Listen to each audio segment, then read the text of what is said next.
Bismillahirrahmanirrahim. Assalamualaikum warahmatullahi wabarakatuh. Alhamdulillah, wassalatu wassalamu ala rasulillah wa ala alihi wa ashabihi wa man tabi'ahum bi ihsanin ila yaumiddin, amma ba'd.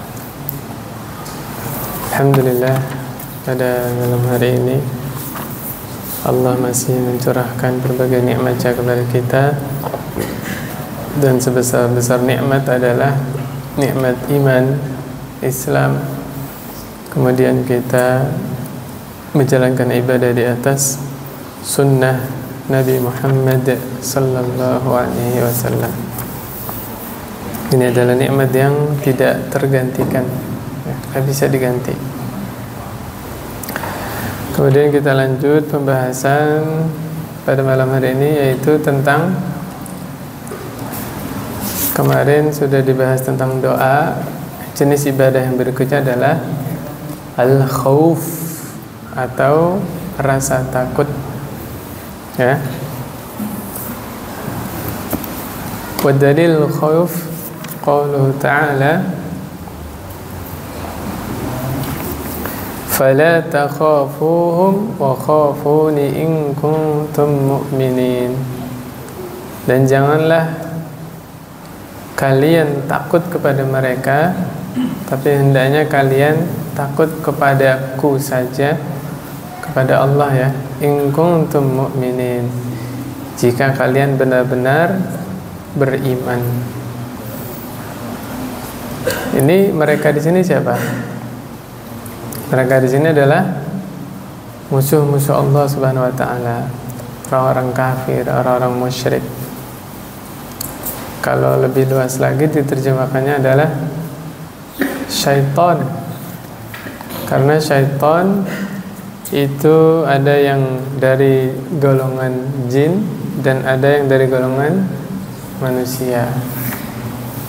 Mana yang lebih parah, yang lebih mengerikan, syaitan dari golongan jin atau manusia?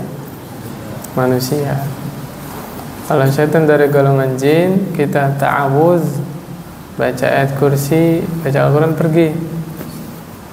Kalau datang begal, kita baca ayat kursi, pergi nggak? Malah dibacok katanya, ya. Lebih mengerikan lagi adalah syaitan dari golongan manusia, ya. Kemudian hukum takut kepada syaitan gimana? Takut kepada syaitan syirik enggak? Nah, harusnya kita memahami betul bahwa memang kerjaannya syaitan itu adalah menakut-nakuti manusia supaya manusia terhalang dari ibadah. Jelas nggak, Pak? Saya ulangi, ya. Memang kerjaannya syaitan itu adalah menakut-nakuti manusia supaya manusia terhalang dari ibadah. Contoh, kalau yang sederhana itu, misalnya ibu-ibu yang bangun malam pengen sholat tahajud, ya, jam 2, takut ke kamar mandinya, takut wudhunya, ya. Ini contoh yang sederhana. Kalau yang lebih naik ke level lagi, yaitu orang-orang yang takut miskin, kemudian dia bunuh anaknya. Itu ada di dalam surah Al-Isra, ya. Wala taqtulu auladakum khasyata imlaq. Janganlah kalian bunuh anak-anak kalian dengan sebab apa? Takut miskin. Kalau di hadisnya itu ada model orang tua bunuh anaknya karena nggak mau anaknya itu makan bareng, ya. Na'udzubillah, ada itu di hadisnya. Makanya sebagian orang di zaman sekarang ada yang menjalankan program apa? Child free. Apa itu artinya? Child artinya apa? Anak. Free, bebas. Berarti apa? sengaja tidak punya anak. Na'udzubillah. Ada itu. Rumah tangga lain yang udah nikah 3 tahun, 5 tahun kepengen punya momongan ya. Nah ini nikah zaman sekarang malah sengaja programnya supaya tidak punya anak. Na'udzubillah. Karena itu ditakut-takuti oleh syaitan ya. Nanti kalau punya anak kebutuhannya tambah besar, biaya pendidikan, biaya segala macam. Akhirnya dia nggak mau punya anak. Ala kulli hal, ketakutan kita kepada syaitan tadi itu bisa hilang kalau kita fokus ibadah kepada Allah, mempelajari agama Islam dengan benar, sehingga takut kita malah tersalurkan kepada khawatir ibadah kita tidak diterima, khawatir dosa-dosa kita belum diampuni, khawatir nama saya sudah Allah catat di neraka dan seterusnya. Akhirnya kita sibuk takut di sini nih, itu nggak kepikiran takut sama syaitan lagi. Demikian, ya. Dan tentunya saya sampaikan di sini, manusia bisa takut kepada syaitan itu diantara sebabnya adalah apa Pak? Korban tontonan. Gara-gara nonton film horor, dibohongi sama sutradara. Kalau di dalam film itu kan syaitan itu digambarkan kayak superhero, bisa segala hal, bener gak? Yang syaitan bisa terbang, bisa tembus tembok, bisa apa lagi? Jalan di atas air misalnya, macam-macam kan?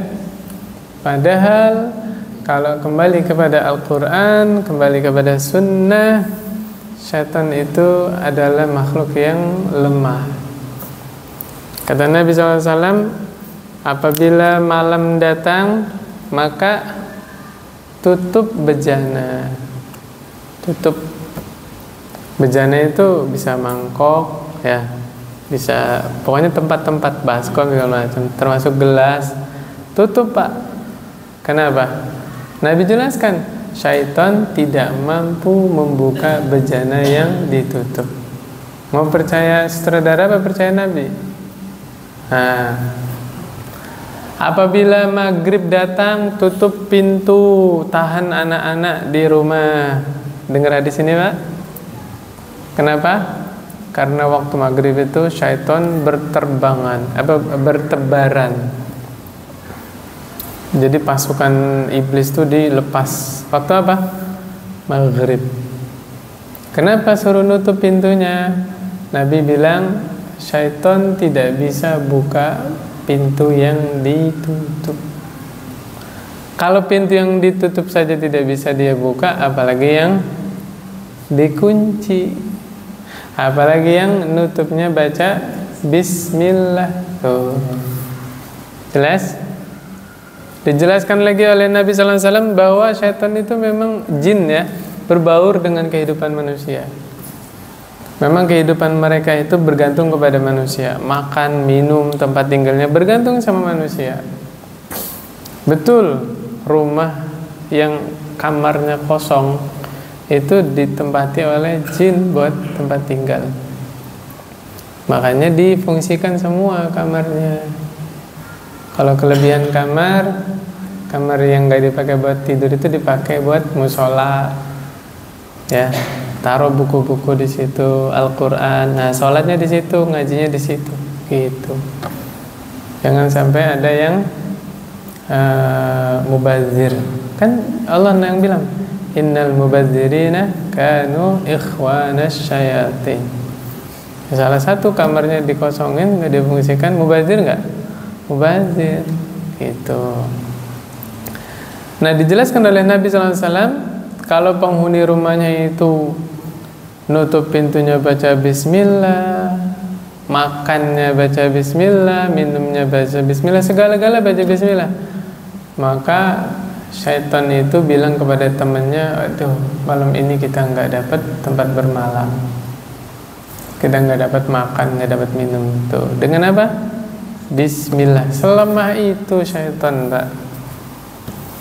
Kalau di Al-Quran surah Al-Isra ayat 70, kata Allah Subhanahu wa taala, "Walaqad karramna bani Adam wa hamalnahum fil barri wal bahri wa razaqnahum minat thayyibat."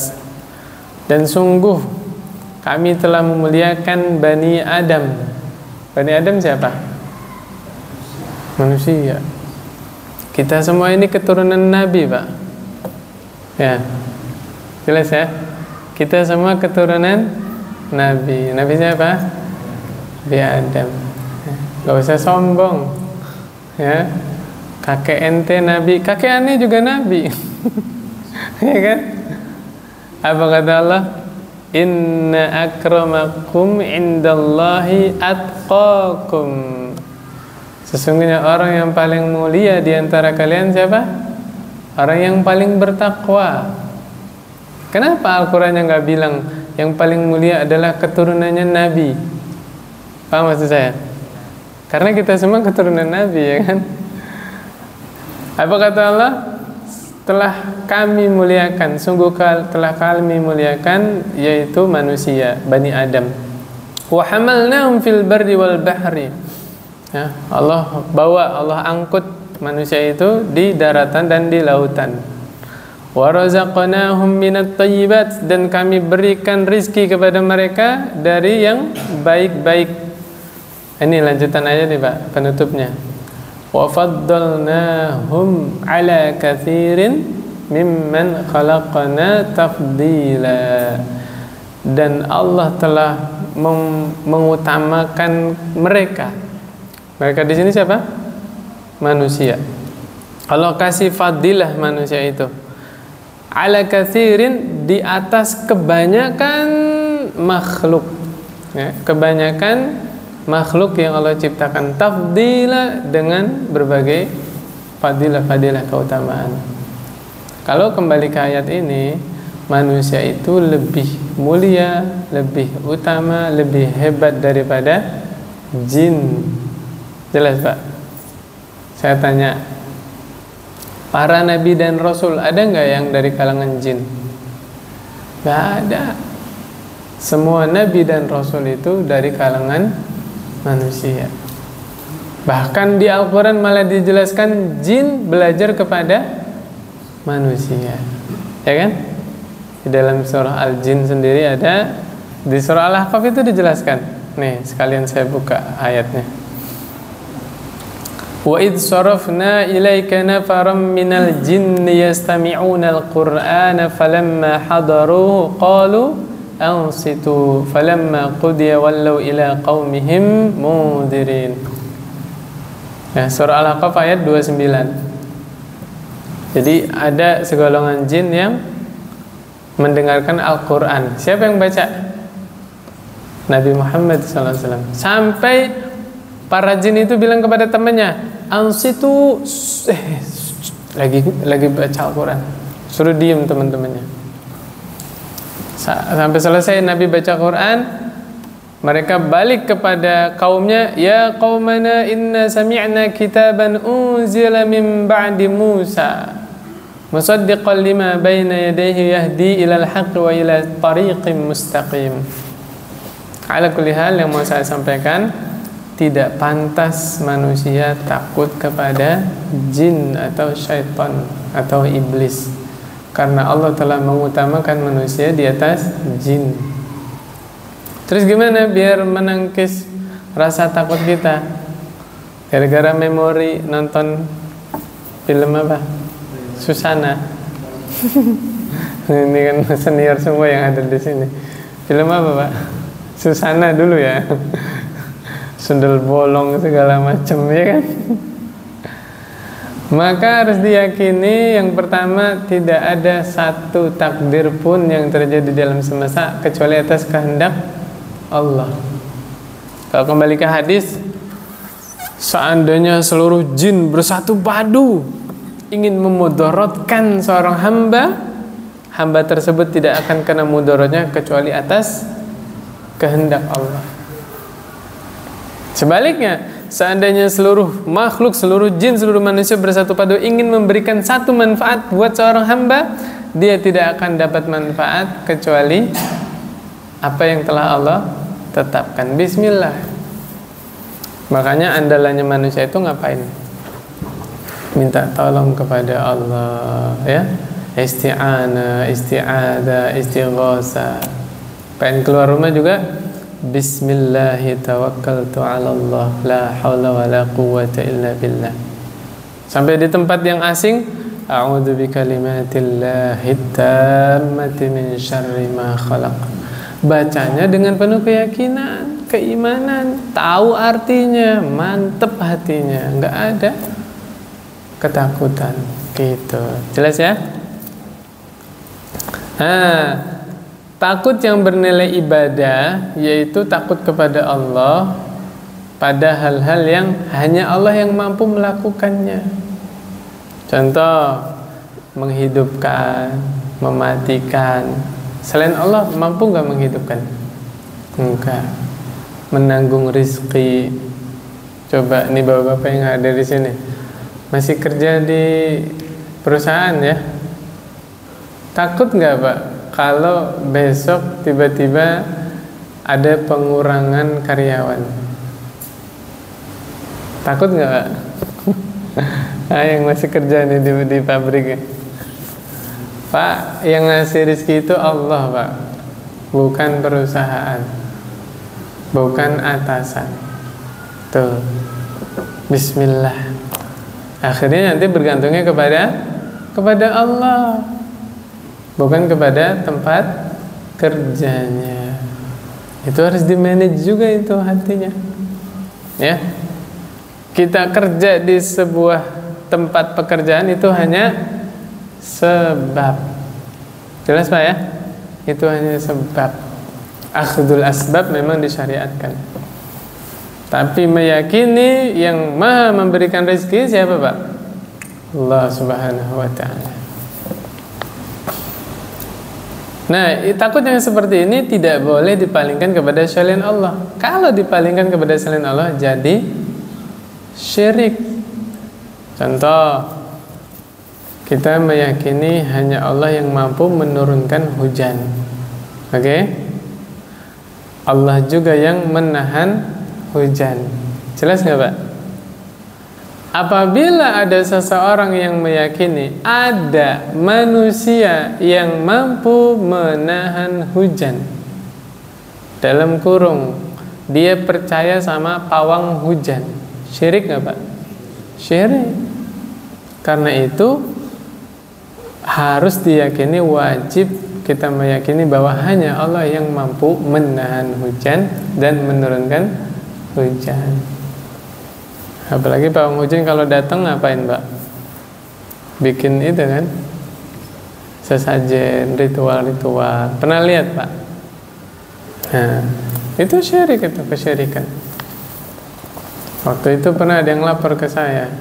Saya kan ngisi kajian di pabrik ya, ba'da zuhur. Nah, sebelum ngisi kajian, DKM-nya ini pesan ke saya, Ustadz, nanti disinggung sindir ceramahnya mengenai pawang hujan. Kemarin tuh di sini atasan kita ngundang pawang hujan, Pak. Padahal atasannya S3, S2 loh. Tapi masalah akidah kalah sama anak TK. Ya kan? Duniawinya S3, S2, tapi akidahnya kalah sama anak TK. Manggil pawang hujan. Cerita sama saya itu DKM-nya. Alhamdulillah Ustadz, habis pawang hujan datang malah hujan lebat. Alhamdulillah. Bagus. Berarti Allah masih jaga akidah kita. Coba dibayangin, pawang hujan datang terus tiba-tiba kemarau. Sepekan nggak turun hujan lah. Ayo, yang dipertaruhkan apa? Akidah. Dia telah menjadi sebab mendatangkan orang sesat dan menyesatkan. Iya enggak? Berarti Allah masih sayang sama kita. Habis pawang hujan datang bikin ritual malah hujan lebat. Alhamdulillah.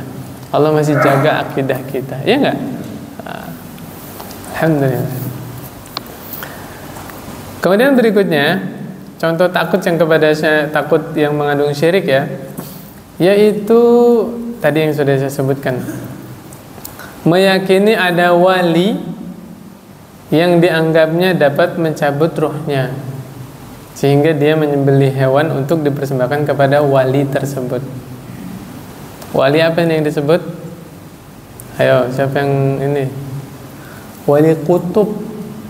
Di dalam keyakinan sebagian orang sufi, mereka meyakini Allah itu menyerahkan sebagian pengurusan alam semesta ini kepada walinya. Na'udzubillah. Pernah dengar ceramah seorang dai di YouTube? Allah itu kalau pengen nurunkan azab di suatu kota tuh izin dulu sama wali fulan. Pernah dengar? Ada itu, saya juga kaget. Allahu Akbar, sampai separah ini akidahnya. Na'udzubillah. Itu telah bukan menyamakan Allah dengan makhluk. Apa itu? Merendahkan Allah malah. Walinya ditaruh di atas Allah. Na'udzubillah, ya. Dan itu kejadian, Pak. Masih ada jejak digitalnya kalau mau dibuktikan. Ya.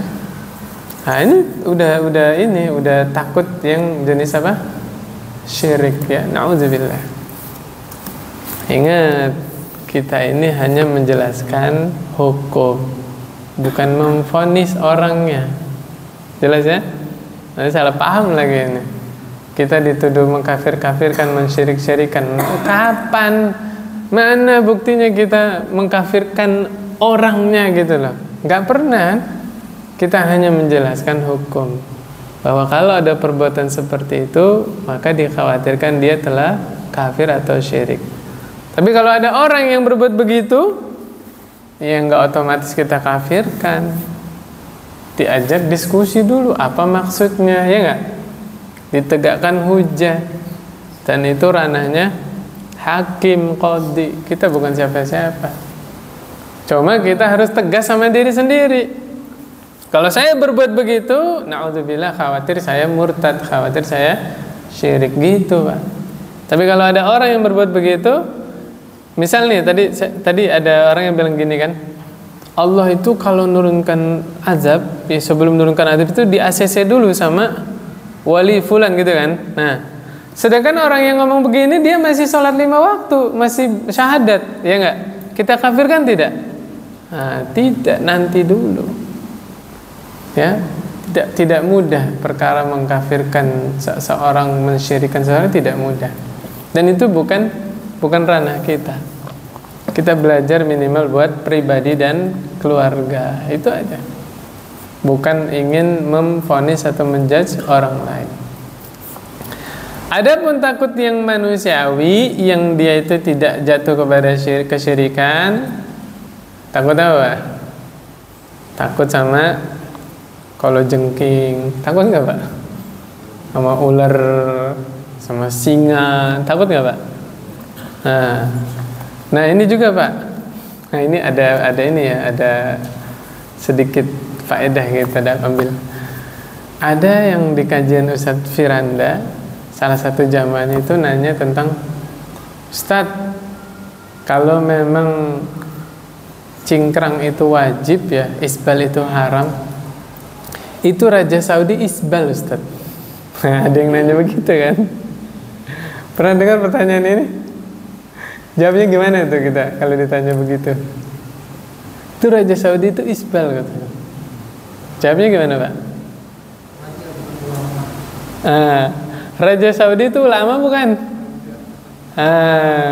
Yang kita ikuti itu siapa? Nabi Muhammad sallallahu alaihi wasallam. Jangankan raja, ulama mungkin gak melakukan kesalahan. Gitu. Harus mantap akidahnya. Ya. Termasuk kalau bapak-bapak lihat ada orang Dubai, orang Arab melihara singa di rumahnya, boleh nggak melihara singa? Nggak boleh, Pak, nggak boleh. La darara wa la dirar. Tidak boleh membahayakan diri sendiri, tidak boleh membahayakan orang lain. Sekarang kalau bapak melihara singa di rumahnya, tetangganya takut nggak? Menakut-nakuti saudara muslim dosa tidak? Tuh, harus punya landasan. Jangan melihat sebagian amaliyah kaum muslimin dalam kurung di Timur Tengah kemudian dijadikan dalil boleh. Itu bukan dalil. Dalil itu adalah Al-Quran dan Sunnah. Bagaimana perbuatan para sahabat, itu dalil. Jelas Pak ya? Gitu. Mungkin sebagian teman-teman yang sudah pada umroh melihat di Masjidil Haram banyak perempuan yang tidak pakai kaos kaki. Pernah? Perbuatan-perbuatan walaupun terjadi di Masjidil Haram itu nggak jadi hujah. Itu bukan dalil. Dalil itu Al-Quran dan hadis. Itu baru dalil. Demikian. Kan nggak semua orang yang datang umroh itu paham agama, betul nggak? Koruptor umroh juga, penipu umroh. Bahkan di Masjidil Haram ada sindikat penipuan kan? Mau saya bantu nggak cium Hajar Aswad?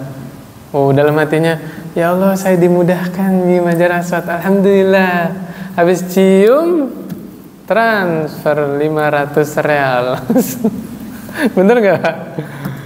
Diikutin sampai hotel itu, sampai kamar kalau nggak ditransfer. Nah ternyata itu sindikat Pak. Bapak tahu kenapa itu bisa mudah ke Hajar Aswad itu bisa nyium? Tahu nggak Bapak? Teman-temannya itu megang jarum Pak. Maka kita kan kalau kena jarum langsung menyingkir kan? Tuh orangnya kasih jalan tuh, tek. Nah ini ada eksekusinya satu orang yang mudahin. Gitu. Zalim nggak? Zalim, na'udzubillah. Saya tanya Pak, cium Hajar Aswad itu hukumnya apa? Sunnah. Menzolimi saudaranya haram.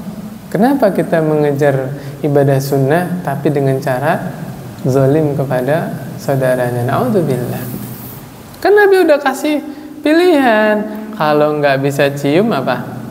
Usap. Kalau nggak bisa usap, isyarat. Bismillahi Allahu Akbar. Nah, tawaf lagi, ya kan? Sudah Nabi kasih pilihan, gitu. Dan heran orang habis apa?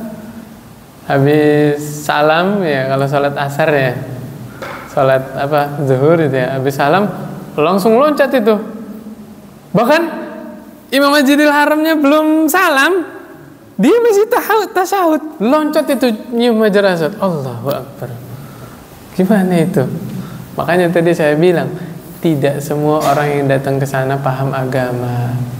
Banyak juga orang awam. Itu. Jadi jangan ngelihat amalia orang sana terus dijadikan hujah. Bisa nggak? Nggak bisa. Gitu. Jelas insyaallah ya. Hujah itu, dalil itu kembali ke Al-Quran dan Sunnah. Jadi ada takut-takut yang tidak syirik, yaitu takut yang manusiawi. Takut sama begal, syirik nggak? Enggak. Ya, dan seterusnya. Kemudian ibadah yang berikutnya adalah harap. Surah Al-Kahfi ayat 110. Ayat berapa Pak? Itu ayat terakhir itu. Ya. Al-Kahfi ada berapa? 110 ayat. Kalau Al-Isra Pak? 111 bukan? Coba dilihat. Takut saya lupa. Ya. Beda satu doang kalau nggak salah. Apa kata Allah? Faman kana yarju liqa'a rabbih. Siapa yang berharap pertemuan dengan Rabbnya. Nah. Ya. Ini ada hadis ya. Aisyah waktu itu salah paham, tapi Nabi jelaskan. Kata Nabi SAW gini, siapa yang benci terhadap kematian, ya, maka Allah akan benci ketemu sama dia. Tapi siapa yang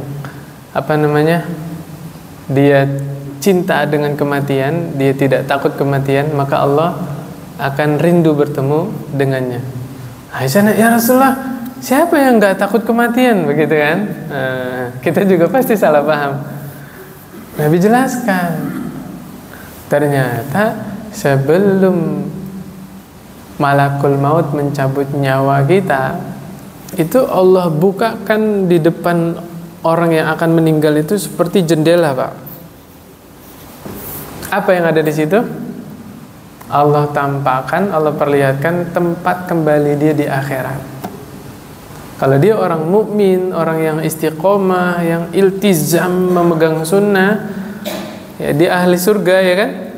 Ternyata dibukakan seperti jendela itu, dia lihat tempat dia di surga. Makanya semangat, tidak takut kematian.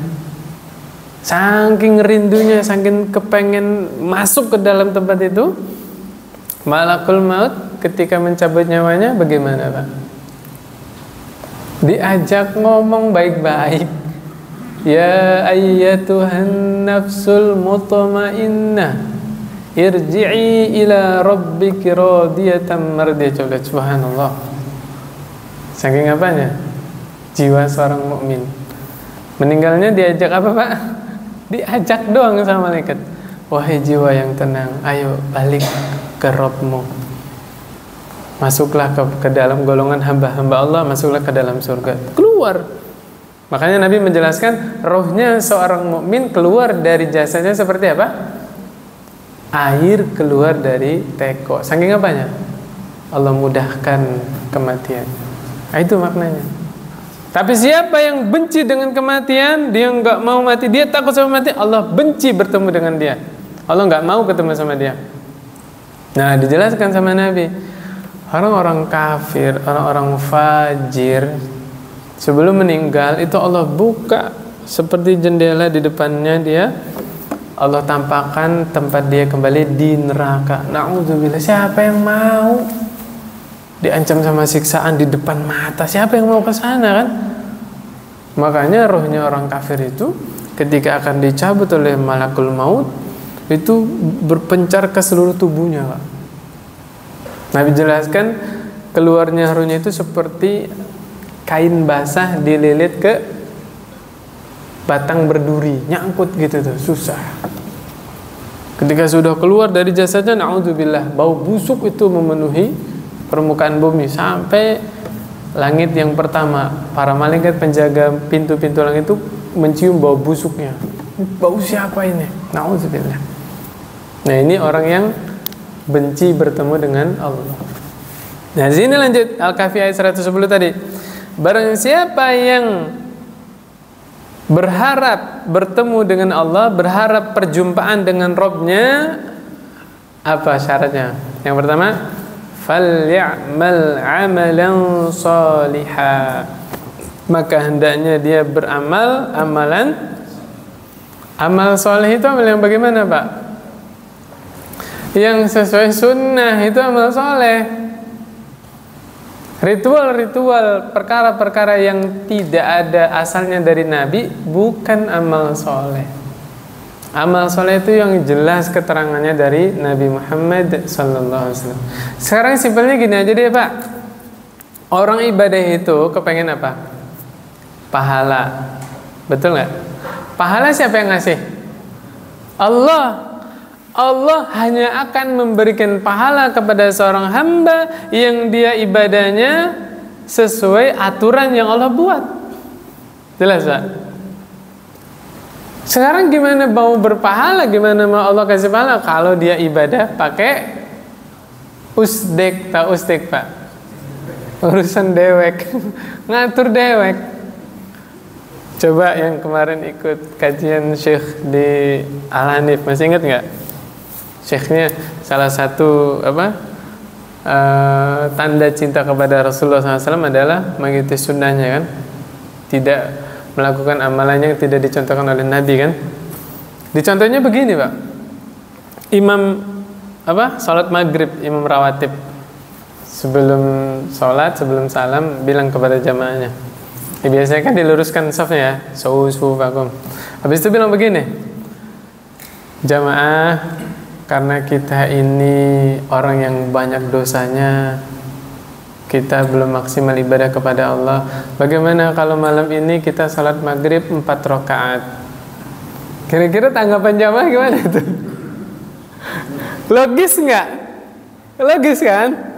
Iya ya, kita ini banyak dosanya. Kenapa nggak kita tambah aja rakaat salatnya? Saya tanya, ada yang berani salat maghrib 4 rakaat? Nggak ada. Ya, punten. Walaupun ahlul bid'ah yang pentolannya juga, yang menganggap kan ini baik misalnya. Kalau kita larang, ente nggak boleh sholat maghrib 4 rakaat, berani nggak dia bilang begini? Kamu orang ibadah dilarang-larang, memperbanyak ruku kan bagus. Bisa nggak? Apakah dia jawab begitu? Enggak kan? Jawabnya apa? Kenapa nggak berani sholat maghrib 4 rakaat? Nabi nyontohnya 3, ya nggak sih? Dan sepakat, bukan seluruh ulama, seluruh kaum muslimin sepakat, sholat maghrib yang sengaja dikerjakan 4 rakaat diterima nggak sama Allah? Tidak. Yang 5 apa lagi? Ya kan? Jawabannya apa?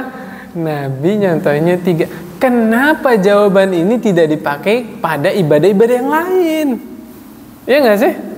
Nah, ya misalnya, ini misal aja ya, misal ada orang pengen bikin hari ulang tahunnya Nabi. Ya, ini misal aja ya. Jawabnya apa? Ini kan bentuk kecintaan saya kepada Nabi. Makanya saya pengen bikin perayaan. Toh isinya juga baca sholawat, ngundang anak yatim. Misalnya begitu ya. Misalnya ini mah. Bisa diterima nggak hujahnya? Coba, kenapa yang tadi salat maghrib nggak berani nambah, tapi giliran ibadah yang lain, ya kan ini baik, ya nggak? Paham nggak maksud saya, Pak? Pernah dengar hadis Abu Bakar bikin ulang tahunnya Nabi? Ada nggak? Umar bikin proposal gitu, narikin sumbangan buat bikin perayaan di masjid, ada nggak? Tidak ada. Makanya subhanallah, sungguh indah kaidah yang dibuat oleh para ulama. Lau kana khairan la sabaquna ilaih. Seandainya perbuatan itu baik, para sahabat sudah lebih dulu mengerjakannya. Mantap itu. Demi Allah, Pak, ini kaidah kalau kita terapkan dalam kehidupan kita sehari-hari, Allah mudahkan kehidupan kita. Mudahnya di mana, Pak? Masalah ibadah, cari keterangannya. Ada keterangannya dari Al-Quran, dari hadis, sahabat ngerjain, jalan kita. Kalau belum nemu, mana sih sahabat pernah ngerjain ibadah ini gak sih? Belum nemu nih, pending, Mbak. Beres? Beres, selesai. Contoh ibadah yang simple. Bapak Ibu tahu akikah? Nah, tadi ada yang nanya tuh di grup tanya jawab. Saya bawa ke sini lah ya. Gini Pak, Bu, Ustadz, boleh nggak kita akikah di hari kedua kelahiran? Bayinya baru umur 3 hari, baru umur 2 hari, mau diakikahin. Boleh nggak Pak? Ya saya jawab, Ibu punten, kalau kembali ke hadis, akikahin anak yang lahir itu umur berapa Pak? 7 hari. Hadisnya jelas kan? Di hari ke-7 itu bayi diakikahin, dikhitan, dikasih nama, gitu kan? Nah, oh berarti nggak boleh ya Ustadz? Soalnya keluarga ini di hari itu sekalian nikahin anaknya, walimahan. Jadi biar nggak repot gitu loh. Alasannya begitu. Ya kalau misalnya sekarang walimahan, 4 hari lagi akikahan, kan kayak berulang-ulang gitu loh. Kan masyarakat juga pengennya yang simpel ya, nggak repot ya. Saya jawab begini, Ibu yang dirahmati Allah Subhanahu Wa Taala ya, sebenarnya akikah itu mudah. Ibadah akikah itu yang jadi intinya adalah menyembelih kambing. Jelas nggak? Mengalirkan darah. Bismillah. Seandainya ibu di hari ke-7 itu beli kambing sembelih nih, terus kambingnya dimasak sendiri, dihabisin sendiri, sah nggak akikahnya? Sah. Karena yang jadi inti ibadah akikah apa Pak tadi? Menyembelihnya.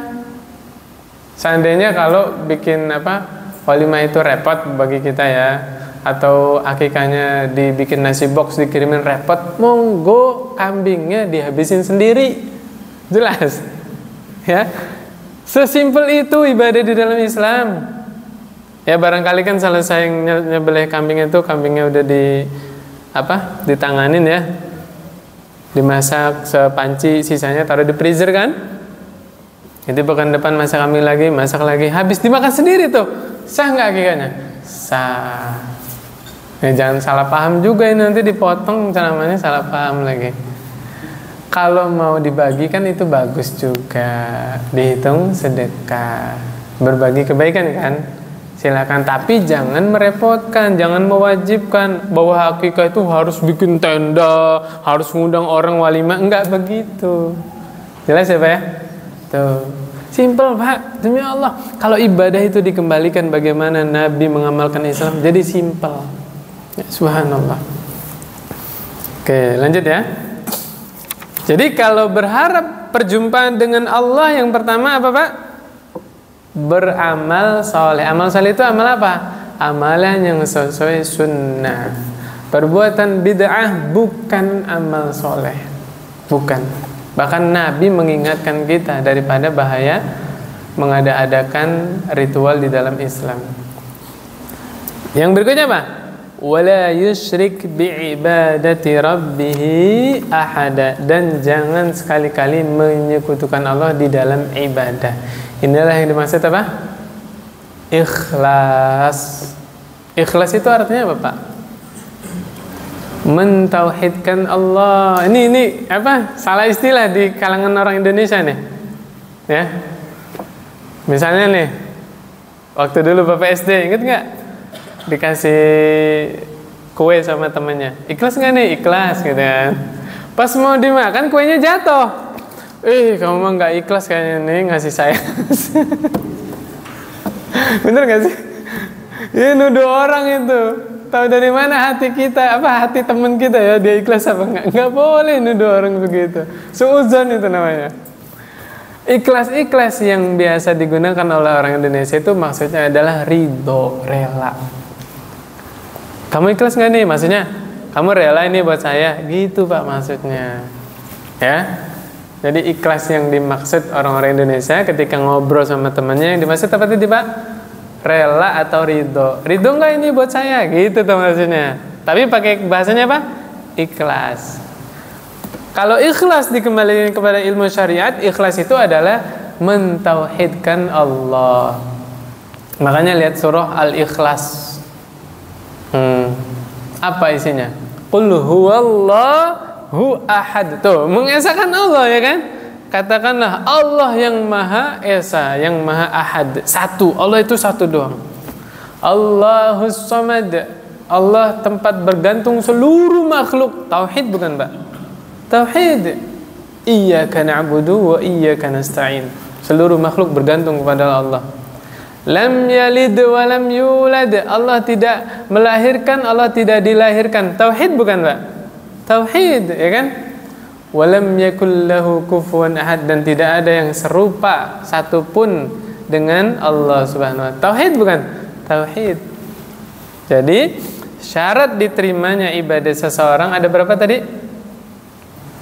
Syarat diterimanya ibadah seseorang ada berapa Pak? Ada dua Pak. Biar hafal ya. Syarat diterimanya ibadah seseorang ada dua.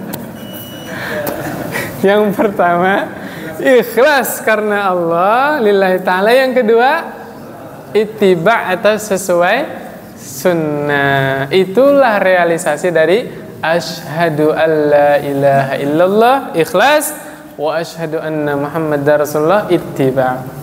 Adapun rukun ibadah baru ada 3. Udah bunyi ya? Nanti keterangannya yang salah di pekan depannya. Rukun ibadah ada 3, betul Pak? Cinta, harap, takut. Ibadah, seluruh ibadah yang kita kerjakan wajib mengandung 3 elemen ini. Ini rukun ibadah Pak. Cinta, harap, takut. Kalau syarat ibadah tadi ada berapa, Pak? Ada 2, Pak. Yang pertama, ikhlas karena Allah. Yang kedua, ittiba, sesuai sunnah. Gak apa-apa ya. Saya ngajar di kelas kayak gitu, Pak, biar gak ngantuk anak-anaknya. Subhanakallahumma bihamdik, asyhadu an la ilaha illa anta, astaghfiruka wa atubu ilaik. Assalamualaikum warahmatullahi wabarakatuh.